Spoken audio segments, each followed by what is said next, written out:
ನಮಸ್ಕಾರ. ನಾನು ನಿಮ್ಮ ಆತ್ಮೀಯ ಸುನಿಲ್ ಗೋಲ, ಕರ್ನಾಟಕ ರಾಜ್ಯ ನಿರುದ್ಯೋಗಿ ದೈಹಿಕ ಶಿಕ್ಷಣ ಶಿಕ್ಷಕರ ಸಂಘದ ರಾಜ್ಯಾಧ್ಯಕ್ಷ. ಸುಮಾರು ಇಲ್ಲಿವರೆಗೆ ಹೋರಾಟ ಮಾಡಿಯಪ್ಪ ಅಂತಂದ್ರೆ ನಾವೆಲ್ಲ ನೇಮಕಾತಿ ಮಾಡಿಸ್ಕೊಳ್ತಾ ಇದ್ದೀವಿ. ಸರ್ಕಾರಕ್ಕೆಪ್ಪ ಅಂತಂದ್ರೆ ನಮಗೆ ಸಚಿವರು ಭರವಸೆ ಕೊಟ್ಟ ಹಾಗೆ 5202 ಹುದ್ದೆಗಳು ತುಂಬುತ್ತೀನಿ ಅಂತೇಳಿ ಭರವಸೆ ಕೊಟ್ಟಿದ್ದರು. ಮೊನ್ನೆ ನಾವು ರೀಸೆಂಟಾಗಿ ಇಲಾಖೆಗೆ ಹೋದಾಗ 2500 ಮಾಡಿಕೊಡ್ತೀನಿ ಅಂತೇಳಿ ನೇಮಕಾತಿ ನಮ್ಗೆ ಒಪ್ಕೊಂಡಿದ್ರು. ಸರ್ಕಾರ ಅಧಿಕಾರಿಗಳು ಯಾವುದೇ ರೀತಿಯಾಗಿರ್ತಕ್ಕಂಥ ನಮಗೆ ಅದರಲ್ಲಿ ನಮ್ಮ ಹುದ್ದೆಗಳು ಅಂದ್ಕೊಂಡಂಗೆ ಯಾವುದೇ ರೀತಿ ಹುದ್ದೆಗಳು ಬಂದಿಲ್ಲ. ತುಂಬ ಅನ್ಯಾಯ ಆಗಿದೆ. ಇದು ನಾವಪ್ಪ ಅಂತಂದ್ರೆ ಮುಂದಿನ ದಿನಗಳಲ್ಲಿ ಉಗ್ರವಾಗಿರ್ತಕ್ಕಂಥ ಹುಬ್ಳಿ ಧಾರವಾಡ ಬಂದ್ ಮಾಡಿ ಹೋರಾಟ ಮಾಡಲಾಗುವುದು. ಈ ಎಚ್ಚೆತ್ತುಕೊಂಡು ಸರ್ಕಾರ ಈಗೇನು ಗ್ರೇಡ್ 2 ಅಲ್ಲಪ್ಪ ಅಂತಂದ್ರೆ ಕೇವಲ 106 ಕಲ್ಯಾಣ ಕರ್ನಾಟಕೇತರ 44 ಒಟ್ಟು 150 ಹುದ್ದೆಗಳು ಮಾಡಿದ್ದೀರಿ. ಇದನ್ನು ಮಿನಿಮಮ್ 1200 ಹುದ್ದೆಗಳು ಮಾಡಿಕೊಡ್ಬೇಕು. ಇದೇ ರೀತಿಯಪ್ಪ ಅಂತಂದ್ರೆ ಪ್ರೌಢಶಾಲೆಯಲ್ಲಪ್ಪ ಅಂತಂದ್ರೆ 450 ಹುದ್ದೆಗಳು ಕರೆದಿರಿ.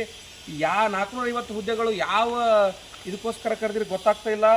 ಈ ಕಲ್ಯಾಣ ಕರ್ನಾಟಕ ಭಾಗಕ್ಕೆ 319, ಕಲ್ಯಾಣ ಕರ್ನಾಟಕೇತರ ಭಾಗಕ್ಕೆಪ್ಪ ಅಂತಂದ್ರೆ 131 ಹುದ್ದೆಗಳು ಕರೆದಿರಿ. ಇದು ತುಂಬ ಅನ್ಯಾಯ ಆಗ್ತದೆ. ಇಲ್ಲಿ ಪ್ರಾಥಮಿಕ ಶಾಲೆಗಳಲ್ಲಿ ಸುಮಾರು 20 ವರ್ಷಗಳಿಂದ ನೇಮಕಾತಿನೇ ಆಗಿಲ್ಲ, ಅಲ್ಲಿ ಹುದ್ದೆಗಳು ಜಾಸ್ತಿ ಆಗಬೇಕು. ಪ್ರೌಢಶಾಲೆಗಳಲ್ಲಿ ಕೂಡ 12 ವರ್ಷಗಳಿಂದ ಪಠ್ಯಪುಸ್ತಕ ಇದೆ, ಅಲ್ಲಿ ಕೂಡ ಯಾವುದೇ ರೀತಿಯಾಗಿರ್ತಕ್ಕಂಥ ನೇಮಕಾತಿ ಆಗಿಲ್ಲ, ಇಲ್ಲಿ ಕೂಡ ಹುದ್ದೆಗಳು ಜಾಸ್ತಿ ಆಗಬೇಕು. ಒಟ್ಟು 2500 ಹುದ್ದೆಗಳು ನೀವೇನು ಭರವಸೆ ಕೊಟ್ಟಿದ್ದೀರಿ. ನಮಗೆ ವಿಡಿಯೋ ಕೂಡ ಇದೆ ನಮ್ಮ ಕಡೆ. ಮೊನ್ನೆ ರಶ್ಮಿ ಮೇಡಮ್ ಅವರು ಹೇಳಿರ್ತಕ್ಕಂತಹ ವಿಡಿಯೋ ಕೂಡ ನಮ್ಮ ಕಡೆ ಕ್ಲಿಪ್ ಇದೆ. ಇದನ್ನಪ್ಪ ಅಂತಂದ್ರೆ ತಾವು ಗಂಭೀರವಾಗಿ ಪರಿಗಣಿಸಿ 2500 ಹುದ್ದೆಗಳು ಈ ನೇಮಕಾತಿಯಲ್ಲಿ ಮಾಡಿಕೊಡಬೇಕು. ಮುಂದೆ 1 ಲಕ್ಷ ನೇಮಕಾತಿ ಮಾಡ್ತಿರಲ್ಲ, ಅದರಲ್ಲಿ ಕೂಡ ಉಳಿದ ಎಲ್ಲ ಶಿಕ್ಷಕರ ಹುದ್ದೆಗಳ ನೇಮಕಾತಿಯಲ್ಲಿ ಕಾಲಕ್ಕೆ ದೈಹಿಕ ಶಿಕ್ಷಣ ಶಿಕ್ಷಕರು ಉಳಿದ 2202 ಹುದ್ದೆಗಳು ತುಂಬಿಕೊಡ್ಬೇಕು. 2502 ಹುದ್ದೆಗಳೇನದು ಉಳಿದಿದ್ದು ತುಂಬಿಕೊಡ್ಬೇಕಂತೇಳಿ ನಾನು ಕೇಳ್ಕೊಳ್ತೀನಿ. ಈ 2500 ಹುದ್ದೆಗಳ ಶೀಘ್ರದಲ್ಲಿ ಈ ನೇಮಕಾತಿಯಲ್ಲಿ ನಮ್ಮನ್ನು ಪರಿಗಣಿಸಿ ಈ ಹುದ್ದೆಗಳನ್ನು ಹೆಚ್ಚಿಸಿ ನೇಮಕಾತಿ ಮಾಡಬೇಕು. ವಯೋಮಿತಿ ಏನು 5 ವರ್ಷ ಸಡಿಲಿಕೆ ಕೊಟ್ಟಿದ್ದು ರಾಜ್ಯಪತ್ರದಲ್ಲಿ ಎಲ್ಲಿಯೂ ಕೂಡ ವಯೋಮಿತಿ ಬಗ್ಗೆ ಲೆಕ್ಕನೇ ಇಲ್ಲ. ಪ್ರಾಥಮಿಕ ಶಾಲೆಗಳಲ್ಲಿ 20 ವರ್ಷಗಳಿಂದ ಕಲಿತು ಕುಳಿತಿರುವ ನಿರುದ್ಯೋಗಿಗಳಿದ್ದಾರೆ. ಅದಕ್ಕೋಸ್ಕರವಾಗಿ ವಯೋಮಿತಿ ಬಗ್ಗೆ ಮೆನ್ಷನ್ ಮಾಡಬೇಕು. ಹಲವಾರು ಆಗಿರ್ತಕ್ಕಂಥ ಗೊಂದಲಗಳಿದೆ. ಇಲ್ಲಿ PUCಯಲ್ಲಪ್ಪ ಅಂತಂದ್ರೆ ಸರ್ಕಾರ ಏನು ಹೊರಡಿಸಿದೆ 50% ಅಂತೇಳಿ. ಗ್ರಾಮೀಣ ಪ್ರದೇಶದ ವಿದ್ಯಾರ್ಥಿಗಳು 50% ಎಲ್ಲಿ ತೊಗೊಳ್ತಾರೆ ರೀ? 45, 35 ತೊಗೊಂಡು ಪಾಸ್ ಆಗಿರ್ತಕ್ಕಂಥ ವಿದ್ಯಾರ್ಥಿಗಳಿದ್ದಾರೆ. ಮತ್ತು ಅದೇ ರೀತಿ 2 paper 50 marks Kannada, 50 marks English ಇಟ್ಟಿದ್ದೀರಾ. ನಿಮಗೆ ಯಾವ ರೀತಿ ಗೊತ್ತಾಗಲ್ಲ. ಈ ಹಿಂದೆ ಯಾವ ರೀತಿ ಇತ್ತು ಅದೇ ಪ್ಯಾಟರ್ನ ಇಟ್ಟು ನೀವಪ್ಪ ಅಂತಂದ್ರೆ ಆದೇಶ ಹೊರಡಿಸ್ಬೇಕಿಲ್ಲಪ್ಪ ಅಂತಂದರೆ ವಿದ್ಯಾರ್ಥಿಗಳಿಗೆ ಗೊಂದಲ ಕೂಡ ಆಗ್ತದೆ. ಕೆಲವೊಂದು ಕಡೆ ನೋಡಿದ್ರಪ್ಪ ಅಂದ್ರೆ ಹಿಂದಿ ಶಿಕ್ಷಕರ ನೇಮಕಾತಿ ಆಗಿಲ್ಲ, ಕೆಲವೊಂದು ಕಡೆ ನೋಡಿದ್ರೆ ಮ್ಯಾಥ್ಸ್ ಶಿಕ್ಷಕರ ನೇಮಕಾತಿ ಆಗಿಲ್ಲ. ಇವರೆಲ್ಲರಿಗೂ ಅನ್ಯಾಯ ಆಗ್ತಾಯಿದೆ. ಪ್ರತಿಯೊಬ್ಬರಿಗೆ ಯಾರಿಗೂ ಕೂಡ ಅನ್ಯಾಯ ಆಗದೇ ರೀತಿಯಾಗಿರ್ತಕ್ಕಂಥದ್ದು ಒಂದು ನೇಮಕಾತಿ ರಾಜ್ಯಪತ್ರ ಮತ್ತೆ ಹೊಡಿಸ್ತೀವಿ. ಏನು 15 ದಿನದಾಗ ಏನು ಹೊಡಿಸ್ತಾ ಇದ್ದೀರಿ. ಇದೆಲ್ಲ ಸಮಸ್ಯೆಗಳಿಗೆಪ್ಪ ಅಂತಂದ್ರೆ ನೀವು ಒಂದು ದಿಟ್ಟ ನಿರ್ಧಾರವನ್ನು ತಗೊಂಡು ಎಲ್ಲರಿಗೂ ನ್ಯಾಯ ಒದಗಿಸಿಕೊಡಬೇಕು. ದೈಹಿಕ ಶಿಕ್ಷಣ ಶಿಕ್ಷಕರ ಹುದ್ದೆಗಳು 2500 ಹುದ್ದೆಗಳು ಮಾಡುವ ತನಕ ನಾವು ಬಿಡೋಂಗಿಲ್ಲ. ನಾವು ಇಲಾಖೆಗೆ ಎಚ್ಚರಿಕೆ ಕೊಟ್ಟಿದ್ದೇವೆ.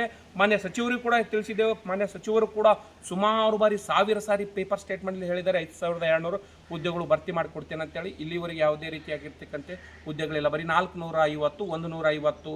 ನಾಚಿಕೆ ಆಗಬೇಕ್ರಿ. 20 ವರ್ಷದಿಂದ ನೇಮಕಾತಿ ಮಾಡಿಲ್ಲ ನಮಗೆ. ಈಗ ಇದನ್ನು ಗಂಭೀರವಾಗಿ ಪರಿಗಣಿಸಿ ನೀವು ನೇಮಕಾತಿ ಆದೇಶ ಹೊರಡಿಸಬೇಕು. CPEDದಲ್ಲಿ ಅದೇನು 50% ಮಾಡಿದರೆ ಅದನ್ನು ತೆಗೆದು ಹಾಕಬೇಕು. ಎಲ್ಲ ವಿದ್ಯಾರ್ಥಿಗಳಿಗೆ ಅನುಕೂಲ ಆಗಬೇಕು. ಕನ್ನಡ ಇಂಗ್ಲೀಷ್ ಏನು ಮಾಡಿದ್ದೀರಾ ಕಡ್ಡಾಯ ಅದನ್ನು ತೆಗೆದುಹಾಕಿ. ಈ ಹಿಂದೆ ಯಾವ ರೀತಿ ನೇಮಕಾತಿ ಇತ್ತು ಸರಳ ರೀತಿಯಲ್ಲಿ ಎಲ್ಲ ಶಿಕ್ಷಕರಿಗೆ ಅನುಕೂಲ ಮಾಡಿ ಉತ್ತಮವಾಗಿರ್ತಕ್ಕಂಥ ಪರೀಕ್ಷೆ ನಡೆಸಿ ಯಾರು ಕೋರ್ಟ್ ಮೆಟ್ಟಿಲಿ ಏರುವ ರೀತಿಯಲ್ಲಪ್ಪ ಅಂತಂದ್ರೆ ನೀವು ನೋಡಿಕೊಳ್ಬೇಕು. ಇಲ್ಲಪ್ಪ ಅಂತಂದರೆ ಇದು 2 ವರ್ಷ ಹೋಗುತ್ತೆ, 3 ವರ್ಷ ಹೋಗುತ್ತೆ, ಗೊತ್ತಿಲ್ಲ. ಸರ್ಕಾರದಲ್ಲಿ ದುಡ್ಡಿಲ್ಲ. ನೀವು ಅದಕ್ಕೋಸ್ಕರವಾಗಿ ಈ ಹಲವಾರು ರೀತಿಯಾಗಿರ್ತಕ್ಕಂಥ ನಿಯಮ ರೀತಿಗಳನ್ನು ತಂದು ಕೋರ್ಟ್ ಮೆಟ್ಟಿಲು ಏರಿಸುವ ಇದು ಹುನ್ನಾರ, ಅಧಿಕಾರಿಗಳ ಹುನ್ನಾರ. ನಾನು ಭೇಟಿಯಾದ ಕೂಡ ಅಲ್ಲಿ ಹಲವಾರು ರೀತಿಯಾಗಿರ್ತಕ್ಕಂತಹ ಕೆಲವು ಮಾತುಗಾರಿಕೆ ನೋಡಿದ್ರಪ್ಪ ಅಂತಂದ್ರೆ ನಿಮ್ಮ ನೇಮಕಾತಿ ಮಾಡಿಕೊಳ್ಳುವ ಇಂಟ್ರೆಸ್ಟೇ ಇಲ್ಲ. ಇದ್ಯಾಕೆ ತೆಗೆದ್ರಿ? ಇಷ್ಟು ದಿನ ಎಲ್ಲರದು ಕೆಲವರಿಗೆ ಅನ್ಯಾಯ, ಇನ್ನು ಕೆಲವರಿಗೆ ನ್ಯಾಯ. ಈ ರೀತಿ ಮಾಡಬೇಡ್ರಿ ದಯವಿಟ್ಟು. ಇದನ್ನು ನ್ಯಾಯಯುತವಾಗಿರ್ತಕ್ಕಂತಹ ಒಂದು ನೇಮಕಾತಿ ಮಾಡಿಕೊಡ್ರಿ ಅಂತ ಹೇಳಿಕೆ ನಾನು ಸರ್ಕಾರಕ್ಕೆ, ಮಾನ್ಯ ಅಧಿಕಾರಿಗಳಿಗೆ ನಾನು ಮನವರಿಕೆ ಮಾಡ್ಕೊಳ್ತೀನಿ. ಇಲ್ಲಪ್ಪ ಅಂತಂದ್ರೆ ನೀವು ಇದನ್ನು ಗಂಭೀರವಾಗಿ ಪರಿಗಣಿಸದೇ ಇದ್ದರೆ ಹುಬ್ಬಳ್ಳಿ ಧಾರವಾಡ ಬಂದ್ ಮಾಡಿ ಮುಂದಿನ ದಿನಗಳಲ್ಲಿ ಪರಮಪೂಜ್ಯ ಶ್ರೀ ಶಶಿಕಾಂತ್ ಗುರುಜಿಗಳ ಸಮ್ಮುಖದಲ್ಲಿ ನಾವು ಉಗ್ರವಾದ ಹೋರಾಟ ಮಾಡ್ತೀವಿ. ಸರ್ಕಾರ CM ಸಾಹೇಬ್ರು ಏನು 72,000 ಏನು ಹುದ್ದೆಗಳು ಜಾಸ್ತಿ ಮಾಡಿದಾರಲ್ಲ, ಅದು 16,000 ಹುದ್ದೆಗಳಲ್ಲಿ ಅದರಲ್ಲಿ ಹೆಚ್ಚಿನ ಸಂಖ್ಯೆಯಲ್ಲಿ ದೈಹಿಕ ಶಿಕ್ಷಣ ಶಿಕ್ಷಕರನ್ನು ನೇಮಕಾತಿ ಮಾಡಿಕೊಳ್ಳುತ್ತೇವೆ ಅಂತೇಳಿ ನಮಗೆ ಭರವಸೆ ಕೊಟ್ಟಿದ್ದರು. ಇಲ್ಲಿ ನಮಗೆ ಅನ್ಯಾಯ ಆಗಿದೆ. ಕಲ್ಯಾಣ ಕರ್ನಾಟಕೇತರ ಹುದ್ದೆಗಳಲ್ಲಿ ತುಂಬ ಕಡಿಮೆ ಇದೆ. ಕಲ್ಯಾಣ ಕರ್ನಾಟಕ ಭಾಗಕ್ಕೂ ಕೂಡ ಹೆಚ್ಚಿಗೆ ಆಗಬೇಕು. ಕಲ್ಯಾಣ ಕರ್ನಾಟಕೇತರ ಭಾಗಕ್ಕೂ ಕೂಡ ಹುದ್ದೆಗಳ ಹೆಚ್ಚಿಗೆ ಮಾಡಿ ನೇಮಕಾತಿ ಆದೇಶ ಹೊರಡಿಸಬೇಕು. 20 ವರ್ಷಗಳಿಂದ ನರಕ ಯಾತನೆ ಅನುಭವಿಸ್ತಾ ಇದ್ದಾರೆ ದೈಹಿಕ ಶಿಕ್ಷಣ ಶಿಕ್ಷಕರು. ಅದನ್ನು ಎಚ್ಚೆತ್ತುಕೊಂಡು ಶೀಘ್ರದಲ್ಲಿ ನೇಮಕಾತಿ ಮಾಡಬೇಕಂತೇಳಿ ನಾನು ಸರ್ಕಾರಕ್ಕೆ ಎಚ್ಚರಿಕೆ ಕೊಡ್ತಾ ಇದ್ದೇನೆ. ನಾನು ನಿಮ್ಮ ಆತ್ಮೀಯ ಸುನೀಲ್ ಗೋಲಾ. ನಮಸ್ಕಾರ.